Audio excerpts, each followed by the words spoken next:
എൻ്റെ വേൾഡിൽ തന്നെ ഹയസ്റ്റ് ഗ്രോസിംഗ് ഫിലിംസിലെ ലിസ്റ്റിൽ 5th പൊസിഷൻ ഒരു ആനിമേഷൻ മൂവിയാന്ന് പറഞ്ഞ് നിങ്ങൾ വിശ്വസിക്കുമോ? ആൻഡ് ആനിമേഷൻ മൂവീസിന്റെ ലിസ്റ്റ് എടുത്ത് നോക്കുവാണെങ്കിൽ ഈ ഒരു മൂവിയാണ് ടോപ്പ് 1. ആ ഒരു മൂവി വേറെ ഒന്നുമല്ല 2025 റിലീസായ നിർജ 2. വാട്ട് എ മൂവി മാൻ. ഇതൊരു ആനിമേഷൻ മൂവിയാന്ന് പറഞ്ഞ് ഇനിയും കാണാതിരിക്കുന്നവരുടെ ഒരു കാര്യം പറയാനുള്ളൂ, എത്രയും പെട്ടെന്ന് ടിക്കറ്റ് എടുത്ത് കണ്ടു നോക്കുക. ഷുവറായിട്ട് ഞാൻ പറയാം, one of the best theatre experience ആയിരിക്കും. പറ്റുവാണെങ്കിൽ ഐമാക്സ് തന്നെ കണ്ടു നോക്കണം. കാരണം ഞാൻ ഈ ഒരു മൂവി ഐമാക്സിലാണ് കണ്ടത് and the theatre experience was like വേറെ ലെവലാണ്. ഈ ഒരു മൂവിയുടെ സ്റ്റോറിനെ കുറിച്ച് ഞാൻ ഡീറ്റെയിൽ ആയിട്ടൊന്നും പറയുന്നില്ല. ഇതൊരു ആനിമേ അല്ല, ഒരു ചൈനീസ് ആനിമേഷൻ മൂവിയാണ്. ചൈനീസ് മിത്തോളജിയും അവിടുത്തെ ഗോഡ്സും ഈവൽസും ആ ഒരു ക്യാരക്ടേഴ്സിനൊക്കെ പ്രസന്റ് ചെയ്താണ് ഈ മൂവി മുന്നോട്ട് കൊണ്ടുപോയിരിക്കുന്നത്. ആൻഡ് ഇതൊരു സെക്കൻഡ് പാർട്ടാണ്. ഇതിന്റെ ഒരു ഫസ്റ്റ് പാർട്ട് കണ്ടാൽ മാത്രമേ ഇത് മനസ്സിലാവുന്നില്ല. ഇതൊരു സ്റ്റാൻഡ് അലോണായിട്ടൊക്കെ കാണാൻ പറ്റിയ മൂവി തന്നെയാണ്. അങ്ങനത്തെ രീതിയിലാണ് ഇതിന്റെ സ്റ്റോറി പോയിരിക്കുന്നത്. പക്ഷേ ഈ ഒരു മൂവിയിലെ ക്യാരക്ടേഴ്സും അതിന്റെ ഒരു ബാക്ക്ഗ്രൗണ്ടും അല്ലെങ്കിൽ സിനിമയിൽ കാണിച്ചു പോകുന്ന പല ഏരിയാസിലുള്ള ക്യാരക്ടേഴ്സും ഇവന്റ്സും ഇമോഷൻസ് ഒക്കെ എന്താണെന്ന് അറിഞ്ഞിരിക്കണമെങ്കിൽ നമ്മൾ ഫസ്റ്റ് പാർട്ട് കണ്ടിരിക്കണം. ഈ ഒരു മൂവിയുടെ സ്റ്റോറി ഒക്കെ വളരെ സിമ്പിൾ ആണ്. പക്ഷേ ഈ ഒരു പ്രസന്റേഷൻ ഉണ്ടല്ലോ, ഓരോ കാര്യങ്ങളും ഒരു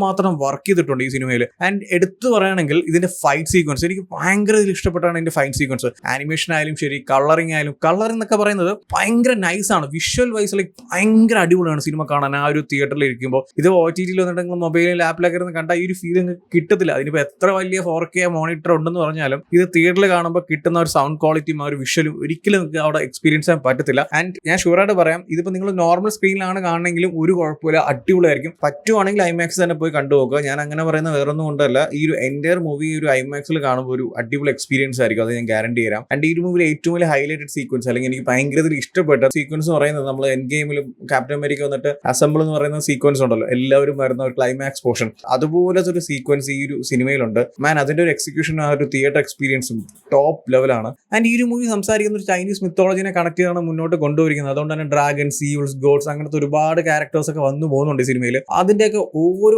ഡീറ്റെയിലിംഗ് ഓൻ്റെ മോനെ കിട്ടൂരാണ്. അതായത് ഇപ്പം എടുത്തു പറയുമ്പോൾ തന്നെ കുറച്ച് ഡ്രാഗൺസും കുറച്ച് ക്യാരക്ടേഴ്സും ഗോഡ്സ്, ഈവിൾസ് ആയിട്ടുള്ള കുറെ ആൾക്കാരുണ്ട്. അതിന്റെ ഒരു പ്രസന്റേഷൻ ഉണ്ടല്ലോ, നമ്മൾ തിയേറ്ററിൽ കാണുമ്പോൾ ആ ഓരോ ക്യാരക്ടേഴ്സിന്റെ ഡീറ്റെയിലിംഗ്, അതിപ്പോൾ ഫൈറ്റ് സീക്വൻസിൽ വരുമ്പോൾ ആയാലും ശരി, അല്ലെങ്കിൽ ക്യാരക്ടേഴ്സിന്റെ ആ ഒരു ഇമോഷൻ ആയാലും ശരി, ഭയങ്കര ഇതിൽ വർക്ക് ആവുന്നുണ്ട് each and every characters in the movie. അതിപ്പം ഫ്രാക്ഷൻ ഓഫ് സെക്കൻഡ്സിൽ വന്നു പോകുന്ന ക്യാരക്ടേഴ്സിന് പോലും അത്ര രീതിക്കാണ് ആ ഒരു ഇമോഷണലും അല്ലെങ്കിൽ ഡീറ്റെയിലിംഗ് കൊടുത്തിരിക്കുന്നത്. എനിക്ക് ഭയങ്കര ഇഷ്ടപ്പെടാനുള്ള മെയിൻ റീസൺ അത് തന്നെയാണ്. കാരണം ഈ സിനിമയുടെ സ്റ്റാർട്ടിംഗ് തൊട്ട് എൻഡ് വരെ നമ്മളെ കാണിക്കുന്ന ഓരോ ക്യാരക്ടേഴ്സും അവരുടെ ഇമോഷൻസ് ഒക്കെ ഭയങ്കര നമുക്ക് കണക്ട് ചെയ്യാൻ പറ്റുന്നുണ്ട്. ഇമോഷൻസ് എന്ന് പറയുമ്പോൾ ആനിമേഷൻ മൂവിയാണ് അല്ലെങ്കിൽ ആനിമേറ്റഡ് ക്യാരക്ടേഴ്സ് ആണെങ്കിൽ പോലും അത് ഭയങ്കര കണക്ട് ചെയ്യാൻ പറ്റുന്നുണ്ട്. അതാണ് ഈ ഒരു മൂവിയുടെ ഏറ്റവും വലിയ പ്ലസ് പോയിന്റ് എന്ന് പറയുന്നത്. ആൻഡ് ഈ ഒരു മൂവിയുടെ റൺ ടൈം എന്ന് പറയുന്നത് ഒരു 2.5 മണിക്കൂറാണ്. ഒരു നോർമൽ ആനിമേഷൻ മൂവി പോലെ ഒരു 1.5 മണിക്കൂറൊന്നും അല്ല, ഒരു 2.5 മണിക്കൂറുള്ള ഒരു വലിയൊരു സിനിമയാണ്. ഒരുപാട് കാര്യങ്ങൾ സിനിമയിൽ പറയാനുണ്ട്, ഒരുപാട് സ്റ്റോറീസും ക്യാരക്ടേഴ്സും ഇവന്റ്സും. ഈ ഒരു പാർട്ടിലത് തീരുന്നില്ല, ഇനിയും വരാൻ പോകുന്നുണ്ട്. അത് ഈ സിനിമയുടെ ഒരു എൻകറേജ് കാണിക്കുന്നുണ്ട്. ആൻഡ് പിന്നീട് എനിക്ക് ഇഷ്ടപ്പെട്ട അല്ലെങ്കിൽ എന്നെ കൂടുതൽ എക്സൈറ്റിപ്പിച്ച് അല്ലെങ്കിൽ നമ്മളൊരു എൻഗേജിംഗ് ഫാക്ടർ കുറച്ചും കൂടി ഹൈ പോയിന്റിൽ കൊണ്ട് എത്തിക്കുന്ന ഒരു സെഗ്മെന്റ് എന്ന് പറയുന്നത് ഇതിന്റെ ഒരു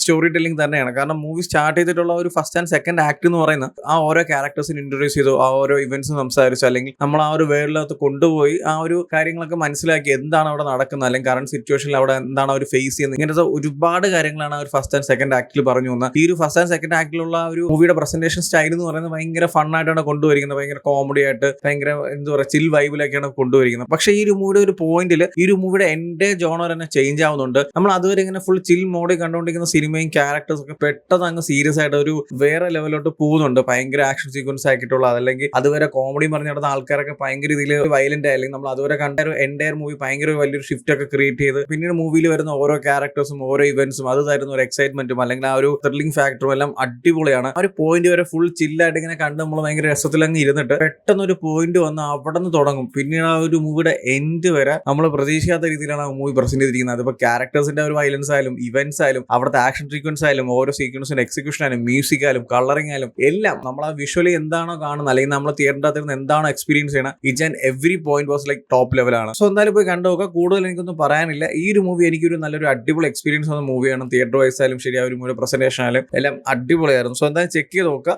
പറ്റുവാണെങ്കിൽ ഐമാക്സ് തന്നെ കണ്ടു നോക്കുക. നോർമൽ സ്ക്രീൻ ആണെങ്കിലും കുഴപ്പമില്ല. ഈ ഒരു മൂവി തിയേറ്ററിൽ നിങ്ങൾ മിസ് ചെയ്യരുത്, അത്ര എനിക്ക് പറയാനുള്ളൂ. സോ എന്തായാലും ചെക്ക് ചെയ്ത് നോക്കുക. ഓൾറെഡി ഈ ഒരു മൂവി കണ്ടവരാണെങ്കിൽ നിങ്ങളുടെ ഒപ്പീനിയൻസ് എന്താ വെച്ചാൽ കമന്റ് ചെയ്യൂ. വീഡിയോ ഇഷ്ടപ്പെട്ടാൽ ലൈക്ക് ചെയ്യൂ, ഷെയർ ചെയ്യൂ. ഇതുപോലത്തെ കൂടുതൽ വീഡിയോസ് ഞാൻ ചാനൽ സബ്സ്ക്രൈബ് ചെയ്യൂ. Thank you so much.